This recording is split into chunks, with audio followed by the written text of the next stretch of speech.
Hi students, இந்த வீடியோவில் நம்ம என்ன பார்க்க போகிறோம்னா main features of quantum mechanical model of ஆட்டம்.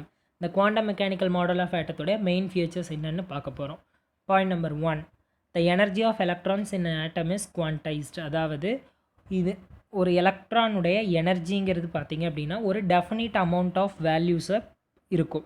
ஒவ்வொரு எலக்ட்ரானுடைய எனர்ஜியுமே ஒரு டிஃபைன் பண்ண முடியும். ஒரு டெஃபினிட் வேல்யூ இருக்கும் ஒவ்வொரு எலக்ட்ரானுக்கும். The existence of quantized electronic energy level is a direct result of the wave-like properties of electrons.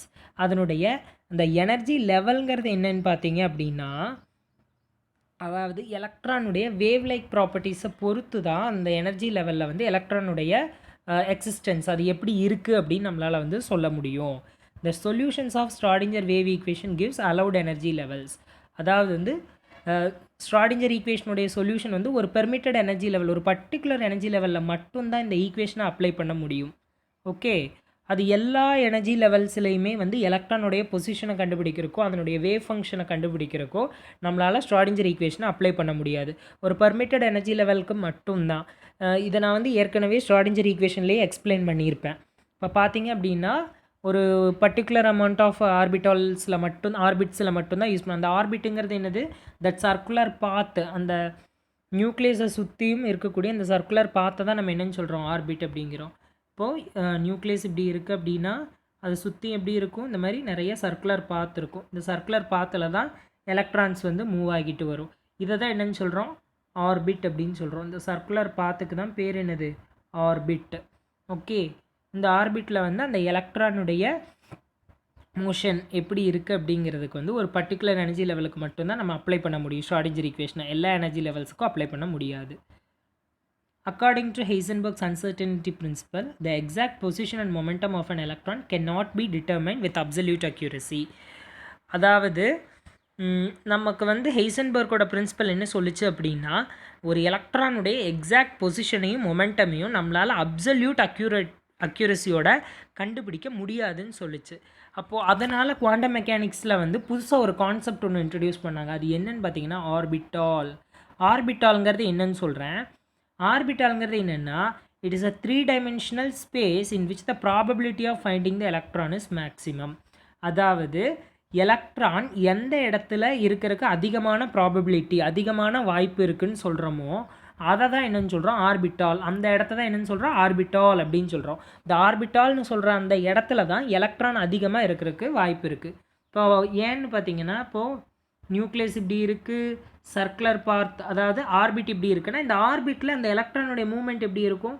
Waves மாதிரி இருக்கும், இப்படி தான் இருக்கும்.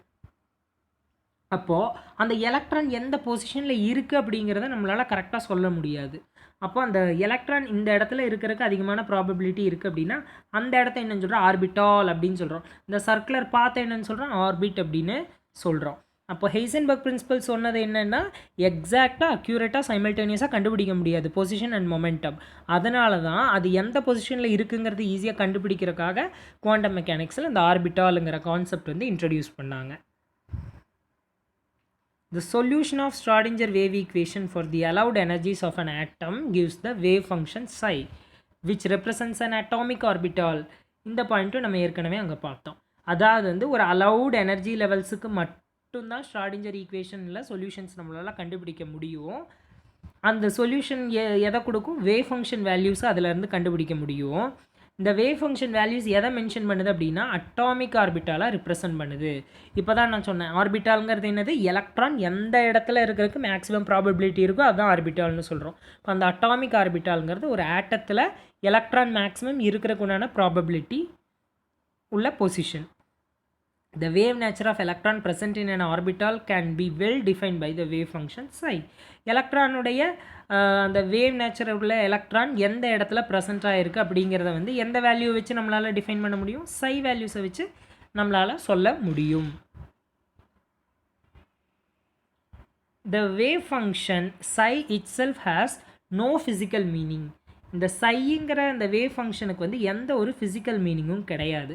இந்த சையை என்னன்னு சொல்லுவாங்க அப்படின்னா, it just amplitude of the wave. ஆம்ப்ளிடியூடுங்கிறது என்னது?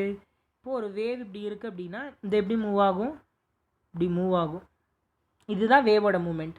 அப்போது this is called as amplitude. அப்போ இந்த சைங்கிறது எதை மென்ஷன் பண்ணுது? ஆம்ப்ளிடியூட் ஆஃப் த வேவ், அதை மட்டும்தான் இது பண்ணுது. இதுக்குன்னு எந்த ஒரு ஃபிசிக்கல் மீனிங்கும் கிடையாது.